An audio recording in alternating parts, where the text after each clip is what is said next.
کریم پڑھتے ہیں، حفظ کرتے ہیں اور الحمدللہ حسب توفیق ہم اس پر خوشی منا لیتے ہیں، لیکن سچی بات یہ ہے کہ اس قرآن کریم کی دولت کی قدر و قیمت کا صحیح اندازہ ہمیں اور آپ کو اس دنیا میں رہتے ہوئے ہو ہی نہیں سکتا۔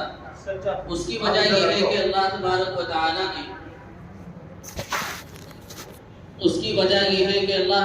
تعالیٰ نے یہ قرآن کی دولت ہمیں گھر بیٹھے چیر پھاڑ کر عطا کر دی۔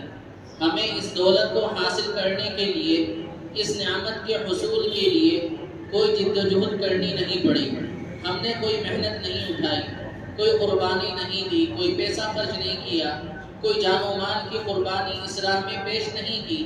اس واسطے اس کی قدر و قیمت کا صحیح اندازہ ہمیں اور آپ کو نہیں ہے۔ قرآن کریم کی ایک ایک آیت کو سیکھنے کے لیے صحابہ کرام نے جو دشواریاں اٹھائی ہیں، جو محنتیں برداشت کی ہیں، ان کا حال آج ہمیں معلوم نہیں۔ قرآن ہمارے سامنے ایک نہایت خوشنما مجلہ کتاب کی صورت میں موجود ہے، مدرسہ کھلا ہوا ہے، استاد پڑھانے کے لیے موجود ہے، حافظ قرآن قصبے اور شہروں کے اندر پڑھانے والے موجود ہیں، اور ہمارا کام صرف یہ ہے کہ نوالا بنا کر منہ میں لے جائیں اور حلق سے اتار دیں، لیکن وہ بھی صحیح معنوں میں جس طرح اتارنا چاہیے اس طرح نہیں اترتا۔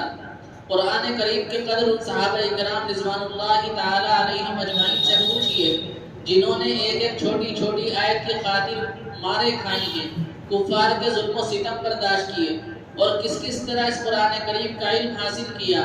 صحیح بخاری میں ایک واقعہ آتا ہے کہ ایک صحابی جو نبی کریم صلی اللہ علیہ وسلم کے زمانے مبارک میں چھوٹے بچے تھے اور مدینہ طیبہ سے بہت فاصلے پر ایک بستی میں رہتے تھے، مدینہ طیبہ ان کا برابر آنا جانا رہتا تھا، مسلمان ہو چکے تھے، لیکن نبی کریم سرکار دو عالم صلی اللہ علیہ وسلم کی خدمت میں مدینہ طیبہ جا کر علم حاصل کرنا اور ان کی اپنی ذاتی مجبوری کی وجہ سے بہت مشکل ہو گیا تھا۔ وہ خود اپنا واقعہ بیان کرتے ہیں کہ روزانہ اس سڑک پر چلا جاتا جہاں سے مدینے کے قافلے آیا کرتے تھے، جو کوئی قافلہ آتا تو ان سے پوچھتا کہ بھائی اگر آپ لوگ مدینہ طیبہ سے آ رہے ہیں تو کیا آپ لوگوں میں سے کسی کو قرآن کریم کی کوئی آیت یاد ہے؟ اگر کسی کو قرآن کریم کی کوئی آیت یاد ہو تو مجھے سکھا دیجئے۔ قافلے میں کسی کو ایک آیت یاد ہوتی، کسی کو 2 آیتیں یاد ہوتی، کسی کو 3 آیتیں یاد ہوتی۔ اس طرح ان قافلے والوں سے سن کر اور ان کے پاس جا کر میں نے ایک 2 آیتیں حاصل کی اور اپنے پاس جمع کی، اور الحمدللہ اس طرح میرے پاس قرآن کریم کا ایک بڑا ذخیرہ محفوظ ہو گیا۔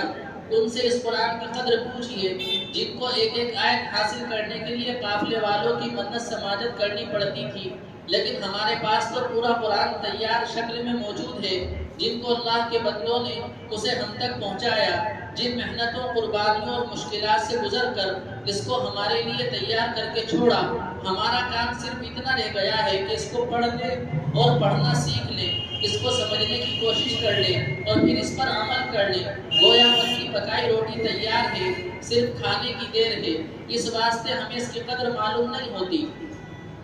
حضرت عمر رضی اللہ عنہ کے بہنوئی اور بہن کا واقعہ مشہور ہے، اس واقعے کو ہر مسلمان جانتا ہے۔ وہ دونوں جانتے تھے کہ اگر یہ قرآن حضرت عمر کے سامنے بیٹھ کر پڑھیں گے، اس وقت تک حضرت عمر مسلمان نہیں ہوئے تھے، تو وہ ہمیں پڑھنے نہیں دیں گے بلکہ ہمیں سزا دیں گے، اس واسطے چھپ چھپ کر پڑھتے تھے۔ ایک روز حضرت عمر حضور اکرم صلی اللہ علیہ وسلم کے قتل کے ارادے سے جا رہے تھے۔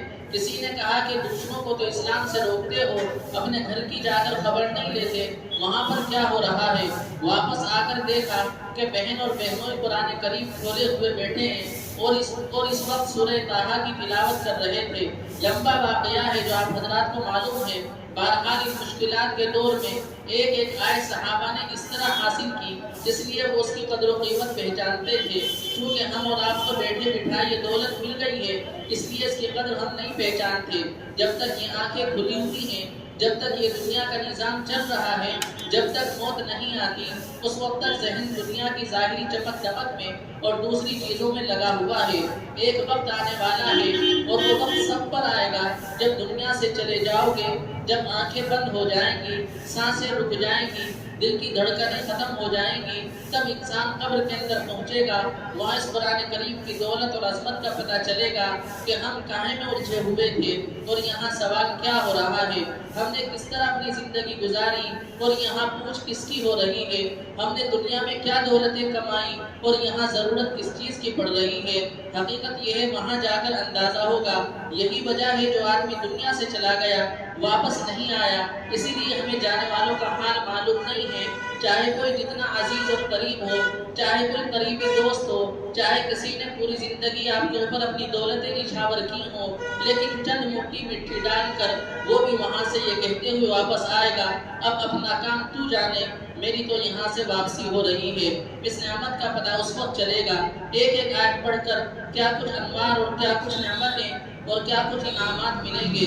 ایک حدیث شریف میں نبی کریم صلی اللہ علیہ وسلم کا ارشاد ہے کہ جب کوئی شخص قرآن کریم پڑھتا ہے تو اس کے لیے ایک حرف کی تلاوت پر 10 نیکیاں لکھی جاتی ہیں۔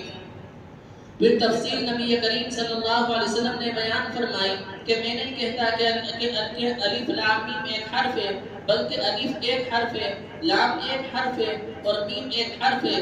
تو جب الف لام میم پڑھا تو اس نے الف لام میم کا پڑھنے سے نام اعمال میں 30 نیکیوں کا اضافہ کر لیا۔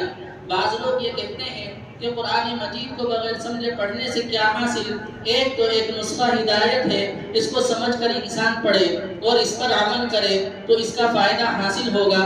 محض طوطے مینا کی طرح اس کو لٹ لینے سے کیا فائدہ؟ تو سرکار دو عالم صلی اللہ علیہ وسلم نے جواب میں بیان فرمایا کہ یہ قرآن ایسا نسخہ شفا ہے کہ جو شخص اس کو سمجھ کر اس پر عمل کر لے اس کے لیے تو باعث شفا ہے ہی، لیکن اگر کوئی شخص محض اس کی تلاوت کر لیا کرے بغیر سمجھے بھی تو اس پر بھی اللہ تبارک و تعالیٰ نے اتنی نیکیاں لکھی ہیں کہ ایک الف لام میم کے پڑھنے پر 30 نیکیوں کا اضافہ ہو جاتا ہے۔